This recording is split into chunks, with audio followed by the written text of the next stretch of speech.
With Title Update 1 well into full swing as of its release a few weeks ago, you've likely had a chance to take on Muzitsune, Zoshia, and make up some of the new gear that is available. I've covered the weapons with the White Flame Torrent ability, and the armor set with the Super Recovery 2 bonus, but I'd love to do some very deliberate Sword and Shield endgame builds, some of my favorite ones, that are using the new Zoshia weapons and armors. I'm going to provide two distinct separate builds, complete with all gear pieces and decorations slotted in, one cozy, high survivability, excellent all-rounder for any situation, and one sweaty, meta, maximum damage eking out all of the attack that you can kind of build. In addition to breaking them down, I'm going to show them off in real hunt scenarios as well, so if you want to see them in action, do make sure you stick around. For the cozy set, I've moved away from Decimator or Hasten Recovery, and have opted for the Super Recovery 2 setup instead, using 4 pieces of Zoshia armor. With the Zoshia weapon, the Blazing Mickle, I've slotted in level 3 offensive guard with 1 handicraft, a level 2 and level 1 critical boost, giving us 3 levels. The weapon of course comes with White Flame Torrent built in, granting us 50 damage every few seconds, every few hits. I've gone over the exact mechanics of that in the separate White Flame Torrent video, but as a broad overview, that's what it does. Whilst your secondary weapon doesn't really matter, and these builds are about the Sword and Shield, if you want to bring the Rathian Queen Cordmaker Hunting Horn with 2 levels of Horn Maestro, you can make your recovery even crazier. The option is there. We'll of course be using all beta pieces here to maximize on decoration slots. The helmet is the Numinous Crown, which comes with 1 recovery speed and 1 agitator. We're slotting in Weakness Exploit in the level 3 gem, Maximum Might in the level 2, and recovery speed in the level 1. You can also use Shockproof here instead if you play multiplayer. For the chest piece, we're using the Numinous Shroud, one of the absolute best new armor pieces. It comes with 2 levels of agitator and 1 level 3 slot, which we're also putting a Weakness Exploit into. For the hands, we have the Guardian Arkfeld Vambracers, which come with a whopping 2 Weakness Exploit, and 3 level 1 deco slots, which we're putting Medicine Jewels into to give us all 3 recovery up in one go, drastically increasing the speed of Super Recovery's healing once you're past your red recoverable HP. And it's just mad useful. This is one of my favorite defensive skills. For the waist piece, we're back onto the Zoshia gear with a Numinous Overlay, comes with 2 levels of agitator and 1 coalescence, absolutely beastly, and a level 2 deco slot, which we're putting our second maximum might into. Then onto the legs with the Numinous Greaves, which has 1 recovery speed, 1 counter strike, and 1 elemental absorption, with a level 3 and level 2 deco slot. You guessed it, another weakness exploit for the level 3 slot, and the final maximum might for the level 2. For the talisman, I've gone for the Chain Charm 2, giving you 2 levels of burst, which is plus 10 attack on Sword and Shield after 5 hits. But you could equally go for a Counter Strike Charm, for example, maybe something defensive like Divine Blessing. I just like using burst, which gives us 3 critical boost, 3 offensive guard, 1 handicraft, White Flame Torrent, 5 weakness exploit, 5 agitator, 3 maximum might, 3 recovery up, 3 recovery speed, 2 burst, 1 counter strike, 1 coalescence, 1 elemental absorption, and the Super Recovery 2 bonus with 4 pieces of Zoshia armor. While I have labeled this build as a cozy all-rounder, you can see that it's absolutely devastating, with tons of attack boosting skills, including 15% every time you proc offensive guard, blocking briefly before an attack for a 10-second boost, which you can basically have active all the time, your affinity going through the roof, and those critical strikes doing more damage thanks to critical boost. You are definitely still dishing out a ton of pain. The coziness and sustain of the build comes from the Super Recovery 2 bonus, allowing you to regenerate HP beyond your recoverable red HP. In other words, you have health regen, further powered up by Recovery Speed 3 recovering the red portion very quickly, and Recovery Up increasing the actual Super Recovery ticks for your health regen beyond your red recoverable HP.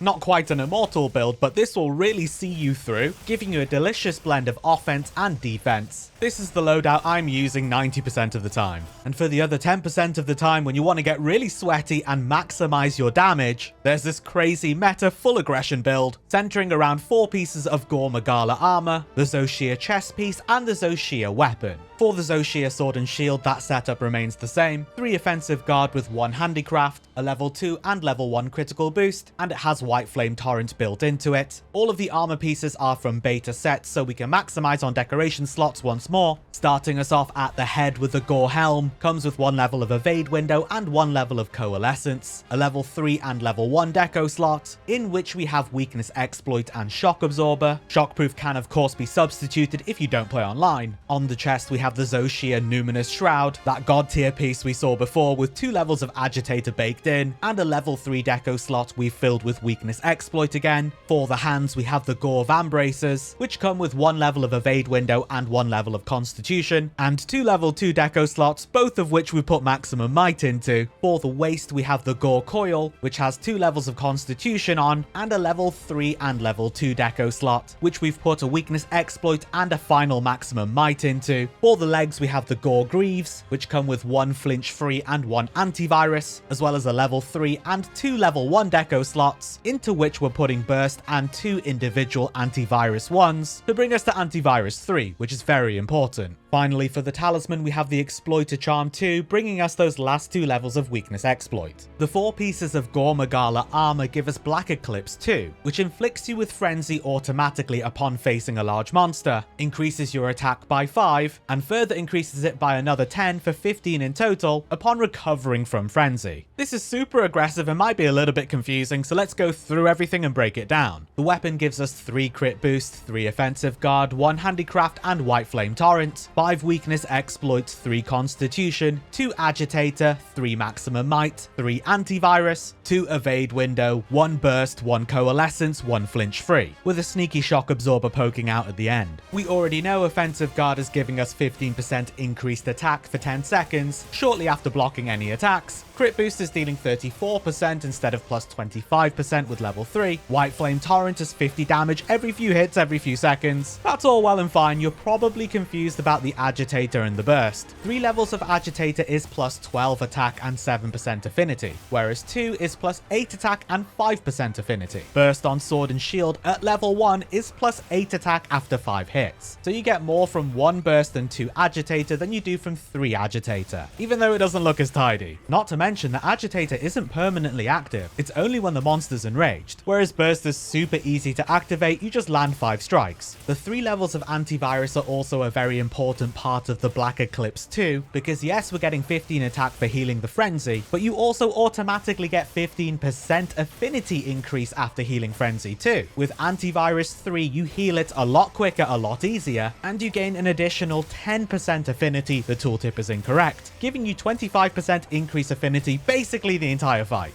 This is a really strong, super aggressive meta build. It'll boost your attack and effective affinity through the roof, absolutely shredding anything that you come up against. But it does demand a high level of gameplay and you avoiding getting smacked around, because there is absolutely zero comfort and coziness on it. No divine blessing, no recovery up, nada. This is the sort of build that I would take up against monsters that pose a lower threat to me personally, that I'm very confident and comfortable fighting against. It's deadly, but like everything, it comes at a cost. Those are my 2 title update 1 Zoshia sword and shield builds to go check out. Give them a spin, let me know what you think and which one you prefer. If you enjoyed this, subscribing is the best way to support the channel and it's completely free. Not to mention that I'm going to be doing loads more of these moving forwards as well. The next ones are probably going to be some hammer builds that you definitely don't want to miss. Either way, thanks for watching, and until next time, I'll see you in the Forbidden Lands.